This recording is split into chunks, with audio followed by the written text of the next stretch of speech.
At this hour, American and coalition forces are in the early stages of military operations to disarm Iraq, to free its people, and to defend the world from grave danger.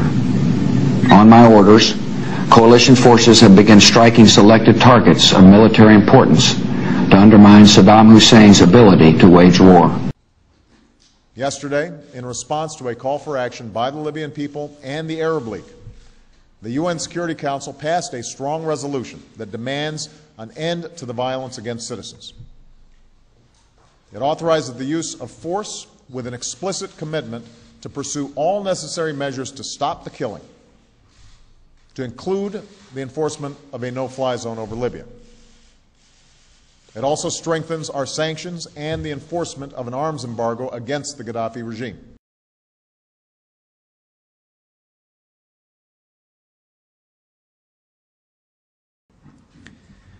The changes effective today will help counter a threat like no other our nation has ever faced. We've seen the enemy in the murder of thousands of innocent, unsuspecting people. They recognize no barrier of morality. They have no conscience. The terrorists cannot be reasoned with. President Barack Obama has signed a one-year extension of several provisions in the nation's main counterterrorism law, the Patriot Act. They would have expired on Sunday. They authorized court-approved roving wiretaps to permit phone surveillance. They also allowed the seizure of records and property in anti-terror investigations.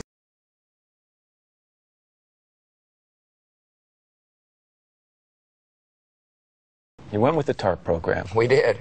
A lot of people now call it the bank bailout, and they hate it. Yeah, they do hate it. I can understand that. Look, the idea of spending taxpayers' money to give to Wall Street and the banks to save them, a lot of people think they created the crisis in the first place. And so I can understand the angst.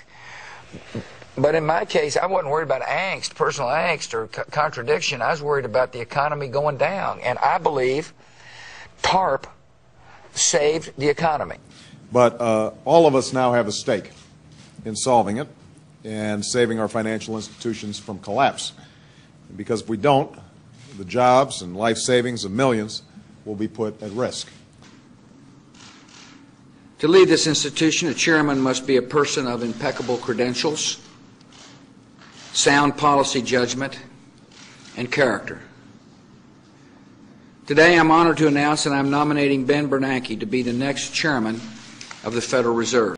The man next to me, Ben Bernanke, has led the Fed through one of the worst financial crises that this nation and the world has ever faced.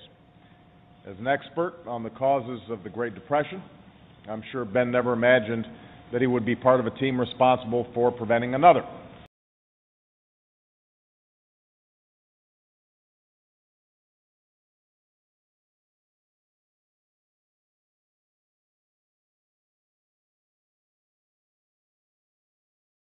Congressman, you don't think that changed with the 9/11 attack, sir? What changed? The non-interventionist policies. No, non-intervention was a major contributing factor. Have you ever read about the reasons they attacked us? They attack us because we've been over there. We've been bombing Iraq for 10 years. We've been in the Middle East. I think Reagan was right. We don't understand the irrationality of Middle Eastern politics. So right now we're building an embassy in Iraq that's bigger than the Vatican. We're building 14 permanent bases. What would we say here if China was doing this in our country or in the Gulf of Mexico? We would be objecting. We need to look at what we do from the perspective of what would happen if somebody else did it to us. Are you suggesting we invited the 9/11 attack, sir? I'm suggesting that we listen to the people who attacked us and the reason they did it. And they are delighted that we're over there because Osama bin Laden has said, I am glad you're over on our sand because we can target you so much easier. They've already now, since that time, have killed 3,400 of our men, and I don't think it was necessary. Mr. Speaker, I rise in opposition to this bill. I was opposed to the Patriot Act in 2001 and do not believe now that it's a good idea to extend it. You know, the Fourth Amendment is rather clear. It says that we should be secure in our papers, our persons, our homes, and our effects. And that if warrants are to be issued, we have to do it with probable cause and describe in particular the places, the people, and the things that we're going to look at. And I think what has happened, though, over the years has been that we have diluted the Fourth Amendment. Madam Speaker, I rise in strong opposition to this bill. This is only going to make the problem that much worse. The problem came about because we spent too much, we borrowed too much, and we printed too much money, we inflated too much, and we overregulated. And this is all that this bill is about, is more of the same. So you can't solve the problem. We're looking at a symptom. We're looking at the collapsing of a market that was unstable. It was unstable because of the way it came about. It came about because of a monopoly control of money and credit by the Federal Reserve System, and that is a natural consequence of what happens when a Federal Reserve System creates too much credit. Now, there have been a fair number of free market economists around, predicted this would happen, and yet, do we look to them for advice? No, we totally exclude them. We don't listen to them. We don't look at them.